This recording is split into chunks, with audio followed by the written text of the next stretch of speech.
So help me welcome Reverend Burt. Well, it's an honor to be able to speak to this group today. It's a very deep honor. Thank you so much, Myra, for that introduction. I don't think I deserve it, but thank you so much. You know how when texting, even with the modern tech that gives you the complete words, you just need to touch them on your screen. Some people still like to use those abbreviations. And I suppose maybe it saves time, but only if the person receiving the text understands the abbreviations. Recently, someone texted me using the abbreviation RN. Do you know what RN means in a text? Yeah. How many of you know? Well, that's good. That's good. What does it mean? Right now. Means right now. Okay. It took me all day to figure that out. It took me all day to figure out that RN means right now. It defeated the whole purpose of using RN. So how we understand the text makes all the difference. And this is my clever way of introducing the topic of biblical interpretation. How we understand the text makes a whole lot of difference. I think we all know that. And I want to suggest that many of us instinctively know, or maybe the Holy Spirit has nurtured this knowledge in us, that justice, social justice, racial justice, economic justice, justice is really important, and it is a crucial part of what God has called us to do. I know this because of all the positions and actions for justice that we who make up the CCC have taken over the years. It is really impressive. It really is. But I also sense that we as Western Christians sometimes struggle to figure out how or where justice fits in with our theology.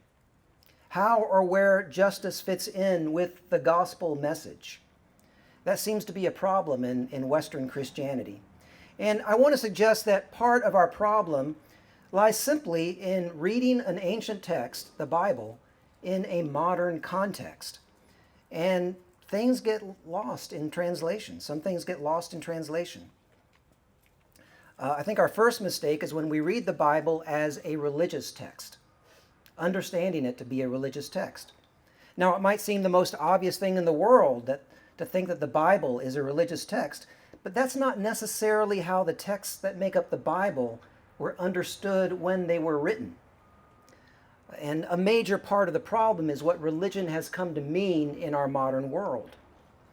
Despite many of our best efforts, such as this gathering here today, despite many of our best efforts to bust biblical faith out of the confines of religion and make it relevant to all of life, the fact remains that in our modern world, our faith is understood as religion, and religion is overwhelmingly understood as something separate from the rest of life and society, something contained within individuals and within religious institutions. We even have a whole separate religious category, which has its pros and its cons. But that's not how it was in the ancient world in which the Bible was written. Back then, everyone understood that all of life and all of the world is spiritual.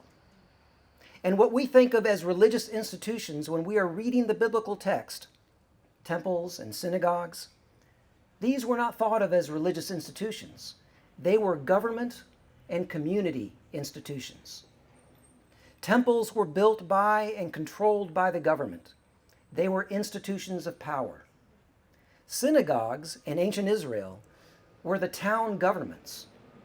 If we had more time, I could read you quotes from scholars who have studied first century synagogues and found that they were the place where the town came together to work out and figure out their common life. They adjudicated things. They took on public works projects. Things like that, things our city governments do, as well as things we might consider to be religious. Religion was not a separate category. But given our modern context in which it is, we naturally read the biblical texts and we misunderstand these things. And the Bible is even translated for us into English in that way, using religious words. For example, and this is one of the most famous, the Greek word dikaiosune. Some of you, I think, know that word. It's usually translated for us as righteousness. But that is only one dimension of its meaning. It also means justice. but I've only found one English translation that translates it that way. Now, from what I understand, Spanish Bibles do translate it as justice, justicia, but English Bibles almost always as righteousness. And righteousness tends to be a word that we rarely use outside of the church. It tends to be a religious word. Also, righteousness implies the individual. Individuals are righteous, but justice is in the community or in the society. It's collective, and that makes a big difference. Let me give you another example. Matthew 5:5. Blessed are the meek, for they shall inherit the earth. What does that mean? The meek shall inherit the earth. That could be a very powerful poetic statement, but it can also be translated, blessed are the poor, for they shall inherit the land. Blessed are the poor, for they shall inherit the land. And anyone who's received an email from me may have seen that in my email signature. I have Matthew 5:5 in my email signature with that translation. Many scholars believe that Jesus in that verse was riffing off of Psalm 37:11, which says, the poor will inherit the land. It's a beatitude about land justice. In those first four beatitudes in Matthew, Jesus is riffing off of the prophets and the Psalms and talking about justice. And when we understand that, we can realize that it matches up really well with the version of the Beatitudes in the Gospel of Luke. You know those Beatitudes, the ones we never read? Because in those Beatitudes, Jesus says, blessed are you who are poor, but woe to you who are rich. They're very clearly and radically about justice. But when we understand what Matthew's Beatitudes are referring to, and perhaps translate them with more ordinary language, we begin to see that the Beatitudes in both Gospels align with each other. And what I have found is that when we begin to de-religiousify the Bible, yes, I made up that word, de-religiousify. When we begin to de-religiousify the Bible, it starts to be more coherent and also quite a bit more radical, so proceed with caution. When we begin to de-religiousify the Bible, it begins to have more relevance to all of life, and we begin to see how central justice is to the gospel message. When we begin to see that Jesus was the organizer of a movement for personal and collective salvation, personal and collective deliverance, personal and collective liberation from systems of injustice and oppression. And then we are liberated to follow in Jesus' footsteps, becoming organizers, each in our own way, organizers for God's justice and liberation from modern systems of injustice and oppression.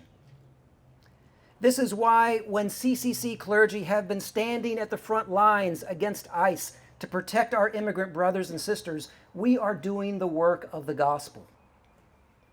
This is why when we have organized and advocated for housing justice, we are doing the work of the gospel.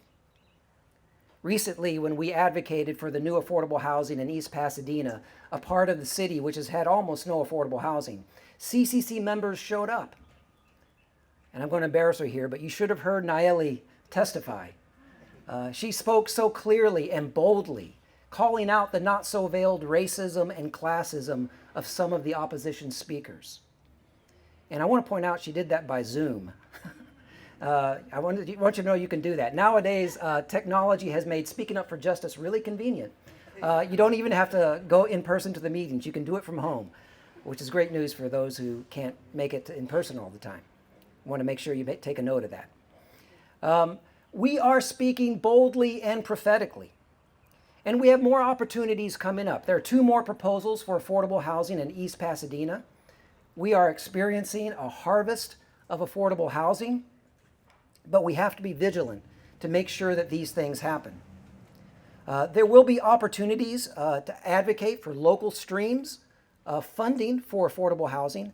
There's a lot of good stuff coming up, a lot of opportunities.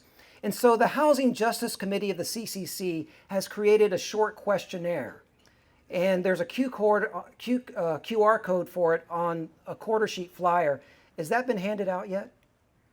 Oh, okay. It's going to be handed out. She's going to hand out a quarter sheet flyer.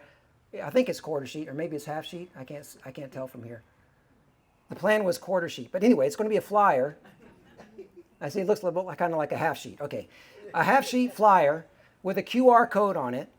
It's got a questionnaire. It's very short. I promise you, only 4 boxes after your brief identifying information. Only 4 boxes that you have to that you're asked to mark if you want to. The first is notify me of opportunities to advocate for housing justice in the Pasadena-Altadena area. If you want to be put on a list of people that we notify when opportunities arise to speak up for housing justice, mark that box. The second one is I'd like to help underinsured homeowners recovering from the fires by doing things like painting, brush clearing, things like that. This is a grassroots effort led by Pastor Len Tang. The idea is to get people in our churches involved in hands-on work, engaging in the work bodily, engaging the whole person, and also to build relationships with some of the people who lost their homes and are underinsured. And then out of that, there can be debriefs where we talk about the racial justice dimensions of this displacement crisis. So mark that box if you're interested in that. And then the third one is, I'm interested in joining the CCC Housing Justice Committee. We have monthly meetings. We only have 2 active pastors on our committee. We'd love to have more, as well as any other church leaders or even followers. We're not picky. We'll take anyone. If you're interested in joining our committee, mark that box. The fourth one is I know someone displaced from the fires who is seeking affordable housing in Pasadena-Altadena. We are pursuing some right of return legislation, and it's helpful to know of people who've been displaced and need to be prioritized for affordable housing. So if you know someone, let us know. We'll be contacting you to get the full details and let you know about our right of return initiative so that you or your congregation perhaps might be able to participate. So please use the QR code, go to the Google Doc, complete that very short questionnaire, and with this questionnaire, we hope to more effectively organize for justice from a place of being rooted in biblical faith and following in the footsteps of Jesus.